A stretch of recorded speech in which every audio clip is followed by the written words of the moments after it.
It's Monique Renewed. Welcome back for another video. So today's video is how to overcome anxiety. I feel like everybody experiences anxiety every once in a while, but it can become chronic for others, such as myself. If you're new here, welcome. I make lifestyle videos, teen advice videos, and faith topic videos. If you like that, be sure to subscribe down below. And while you're at it, follow me on Instagram at Monique Renewed. So yeah, anxiety is described as a tense or uneasy, nervous type of feeling that you get about an intimidating event or an unknown event in the future. Constant or chronic anxiety is considered a mental health disorder. According to the National Institute of Health, 1 in 3 teenagers will experience an anxiety disorder, such as panic attacks. I've had a couple of panic attacks myself in the past, so I know what it feels like to be so anxious about something that it starts manifesting physically. Your heart starts racing, sweaty palms, shortness of breath. Signs of anxiety also include constant worrying thoughts or fearsome thoughts. Anxiety is closely related to fear. When you fear something that is unknown or that you're worried about something because you're afraid. We're gonna get into why do teenagers nowadays get anxious. Number 1 is pressure. Teens are placed under high pressure, especially during high school, of expectations, achievements, especially by their parents or by comparing themselves to other students to see if they're doing well or whether or not they're measuring up. And it could be really a lot. It could take a toll on your mental health when you're expected to be a straight A student like Johnny was, or you're expected to go to an Ivy League school. You're expected to know what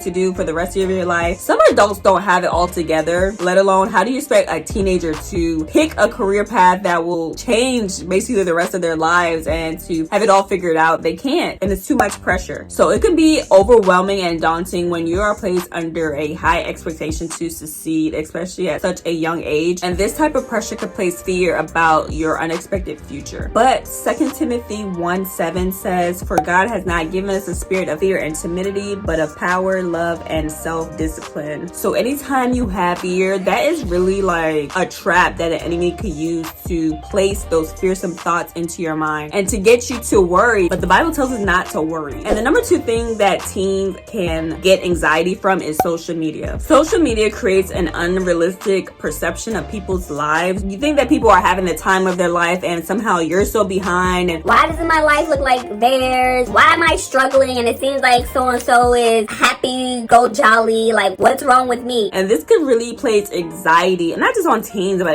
anybody else. Anybody could relate to this video, not just teens, but I do make videos specifically for teens. This could lead you to worry that you're not doing something that you're supposed to be doing. And this can really lead to depression, and it could also lead to jealousy. I did make a video about how to overcome jealousy if you want to take a look right there. But yeah, this could also lead to other feelings and really into a downward spiral. You really have to regain your focus from this and concentrate on what God has planned for your life. God said that He knows the plans that He has for you, plans to prosper you and to give you hope in a future. So stop focusing on what Johnny is doing over here and why his Instagram life look like it's popping, but my life looks sad and gloomy and I feel like I'm decades back. You have to pursue God and figure out what He has planned for your life, because He does have a plan for your life. So don't think your life is just like haphazard and there's nothing here and I don't know what I'm supposed to do. What's my purpose? God already had a plan for your life before you were even conceived. You need to pursue God and figure out what that plan is and pursue that. The number 3 thing that teenagers are especially getting anxious about is that it is a scary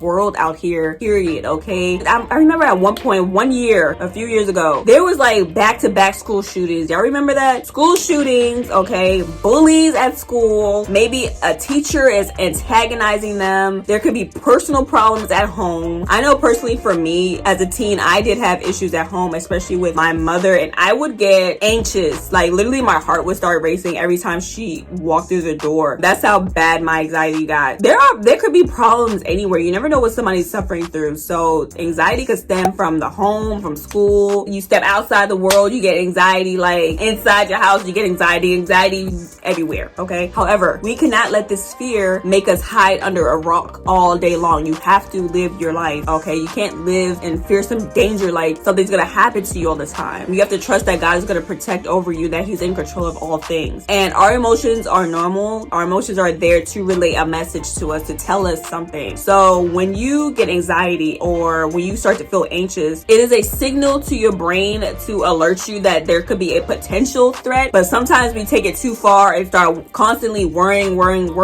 and thinking all these negative thoughts when it's not supposed to even go that far. It's supposed to be used as sort of like discernment. Okay, there could be a potential threat, but you have to use discernment to seek out what is actually a real threat and what is not a real threat, and what to leave in God's hand and when to take action. That is what normal anxiety is supposed to do. It's supposed to make you a little bit more alert and focused on a potential threatening situation, but you're not supposed to take it overboard, because too much anxiety can really hinder us from living normal lives and managing just regular situations. So how to cope with anxiety? The number one way to cope with anxiety is to pray. I heard this quote. I'm pretty sure you've heard this quote. If you have time to worry, then you have time to pray. So to me, when I start getting anxious, that should be a signal to me to, okay, I need to pray about the situation and invite God into the situation. If I start to get anxiety or nervous, then I need to pray about it. That should be your signal, not to automatically panic, but to see what God has to say about the situation, or to let Him lead you on what you should do. Number two is to use proper reasoning. Okay, like I'm pretty sure there's a study on this. I don't know what the percentage is, but most likely whatever you're worrying about is gonna turn out okay. It's gonna be fine. Okay, it's probably not gonna happen the way you thought it's gonna happen. It's gonna be okay. You'll live. So for example, like I've explained in my video on how God helped me with anxiety, I'll link it right here, that I used to always be anxious when I was on the highway and I was in this particular left turning lane, that I was gonna get rear-ended. Like I used to always fear that. Like I'll be looking at my rear view mirror, making sure like nobody's coming up behind me all fast. And that was because the people on this particular highway were driving really reckless and there was always accidents there. But I literally had no reason to fear that. And sometimes you have to find the root cause. It could be due to trauma. Are you traumatized by something? I was traumatized when I got into a car accident and I rear-ended somebody on a slippery hill. I'm always looking, checking in the back of me, and I need to be focused in the front of me. And I'm over here worrying about somebody hit me, and I might hit somebody else in the front. I had to reason myself. I had to tell myself, okay, Monique, the likelihood of somebody actually rear-ender you in this lane are like slim to none. So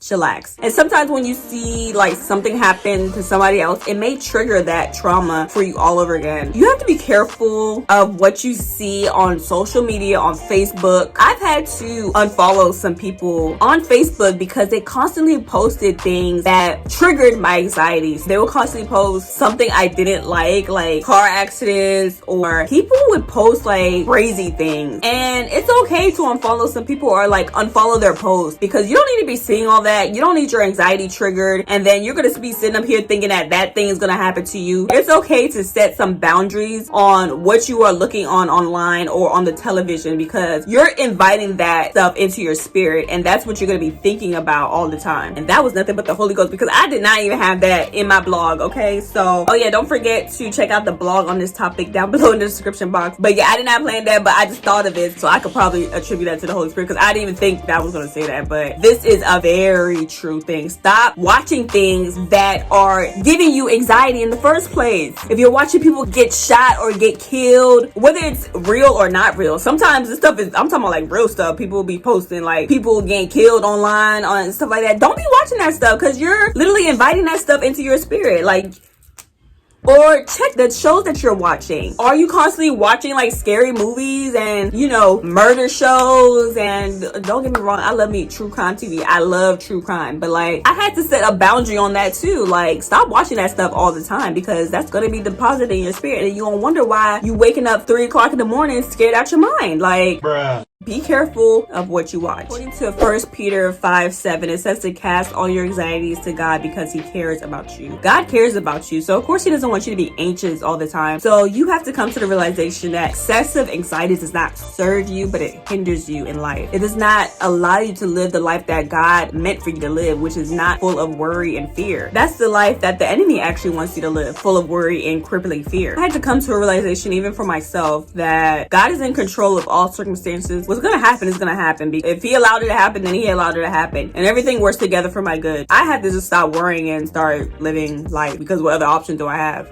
And last but not least, number 3, if you need a physical, tangible way to overcome anxiety or to help you cope with anxiety, make an anxiety jar. It can get you any type of jar. So for example, I have this little jar, this little keepsake jar that I got from the Dollar Tree. It costs $1. It doesn't need to be anything fancy. What I want you to do is label this your anxiety and worry jar, okay? Take you a piece of scrap paper, write down your anxiety on a piece of paper and deposit it into the anxiety jar and leave it there, okay? And this will be your physical mechanism for coping with anxiety. So what you will do, you will write this anxiety down and you will deposit it in the jar, and this will be your physical representation of you giving that anxiety to God. Here's what I'm anxious, here's what I'm worried or scared about, God, and I'm gonna put it in this jar. But what you have to do, every time that thought comes in your head about that same anxiety that you wrote down, you have to be mindful to cast that thought down and say, you know what, I just gave that anxiety to God already and it's already in the jar, so I'm not gonna worry about it. So you have to be intentional about laying that anxiety down. Every time it rises up, put it back down, because you already gave it to God. So after some time has passed and your anxiety jar is all filled up, take a journal, right? Review each anxiety and then write down how God responded to those anxieties. And then you're gonna realize, what was I even anxious about? What was I so worried about? Look how God took care of that. I guarantee you it's not gonna be as bad as you thought. Or if your worst fear did happen, it says in the Bible that God works out everything for our good. It doesn't mean that good things are always gonna happen to us, but it's whatever it is, it's gonna benefit you somehow. If it means it's going to sharpen your character, or there was something good that was brought out of a bad situation, God works out everything for the good. Romans 8:28. Do not let anxiety rob you of the life that God intended you to live. That is not your purpose here. It's to be filled with anxiety, worry, and fear. That is not why you're here, okay? If this video helped you out, don't be sure to give me a like. No. If this video helps you out, be sure to give me a thumbs up. Subscribe down below. Follow me on the gram at Monique Renewed. And be sure to hit that notification bell so you will know the next time I will upload a